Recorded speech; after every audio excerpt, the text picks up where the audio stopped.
Alright, starting from the beginning, we're going to go into SchoolNet. This video is going to be slightly different. What I'm going to do is actually show you how to add a picture or even possibly a video to your question.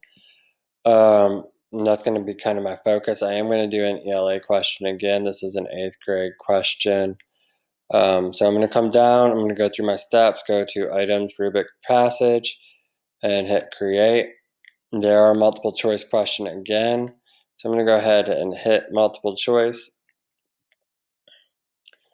This is an 8th grade ELA question, so I'll go to English Language Arts, 8th grade, select the standard. It is RI 8.6. I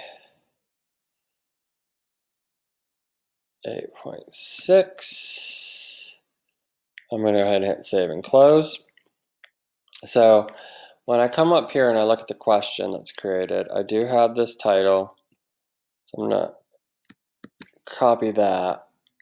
I'm going to add passage, new passage, Command V. That's going to be my title. Again, I am going to go ahead and leave that in my copy and paste for this next portion.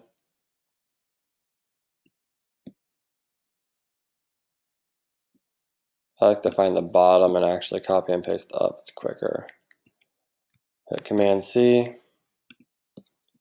Go ahead into that passage content area and hit Command V. Now that that's in there, same exact steps as before.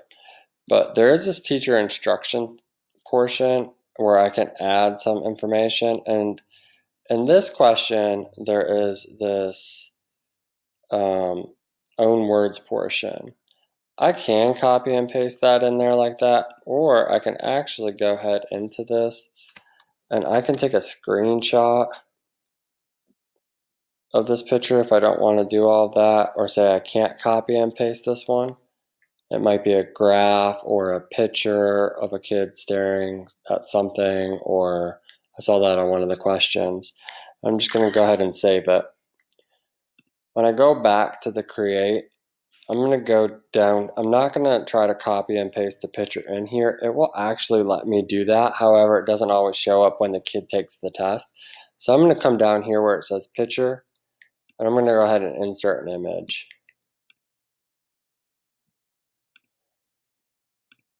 So I put that in. That's going to show up. It does say it's a little bit large, but I'm fine with that. We'll come down through, and we come back down right here to the question content. After that, it's the same exact steps. Go ahead and Control C.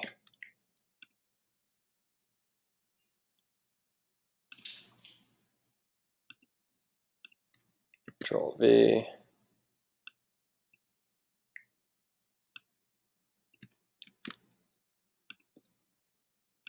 Control V. Control C. Control V.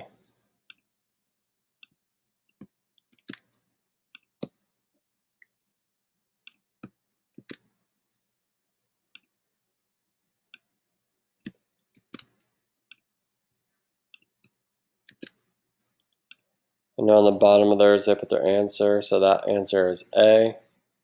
So I'm going to go ahead and click A. And I'm just going to go ahead and add that to my bank. Go to the Benson Middle School Question Bank, hit save. And it is added to my bank right there.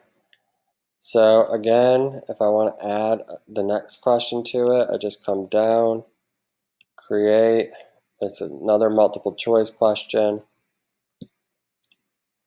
And go ahead and put this basic stuff in. 8th grade,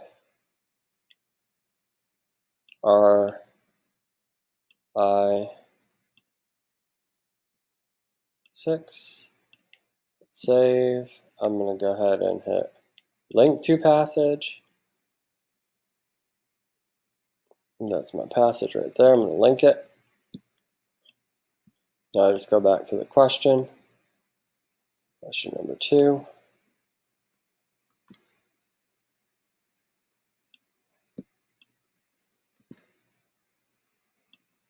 I think it was 8, 6, 4, 9, 6, 4, 9. Mark my answer. And go ahead and hit save the bank. Choose my bank, save the bank, and that passage is complete.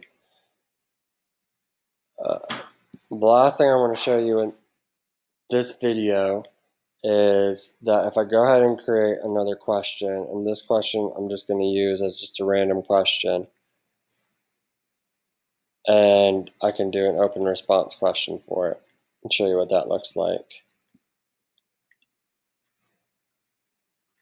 I'm going to go ahead to English Language Arts. I'm going to go ahead to 8th grade, select my standards again.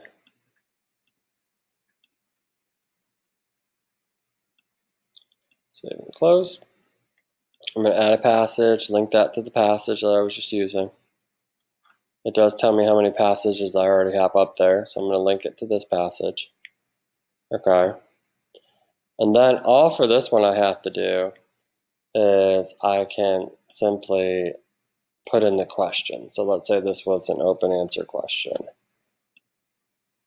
I can go ahead and I can add that question. There is some other things you can do in here. You have a basic table. You can copy and paste, like I said, some graphs and stuff. It is better to use the insert image. You also have this insert media. So you can insert MP3s or your recording.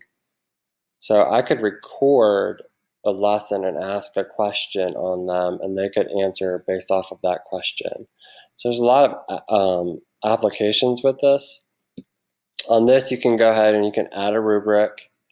You can select one that's made.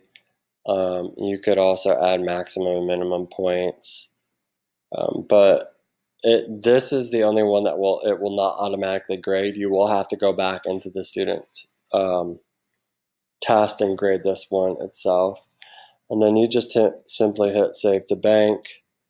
If I added it to the Benson Bank, I'd just go ahead and hit it.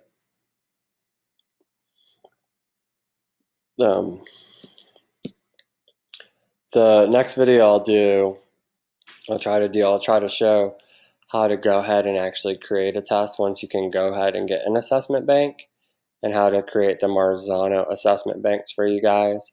But I think the first step is going ahead and getting these questions that we've created into this bank that we have. Because what we'll be able to do is, if I go to item banks here, I'll actually be able to go in and click off the other banks and be able to pull simply from this bank to make my quiz.